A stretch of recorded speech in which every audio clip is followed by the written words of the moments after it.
கர்த்தருக்கு சோத்திரம். இன்றைய வேத வசனம் யோபு 42ஆம் அதிகாரம் 2ஆம் வசனம். தேவரீர் சகலத்தையும் செய்ய வல்லவர். ஆமென். நீர் செய்ய நினைத்தது தடைபடாது என்பதை அறிந்திருக்கிறேன். ஆமென். யோபு 42ஆம் அதிகாரம் 2ஆம் வசனம். தேவரீர் சகலத்தையும் செய்ய வல்லவர்.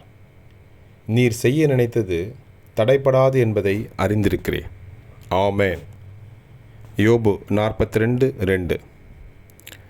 கர்த்தர் உங்களை ஆசீர்வதிப்பாராக, உங்களோடு கூட இருப்பாராக. ஆமென்.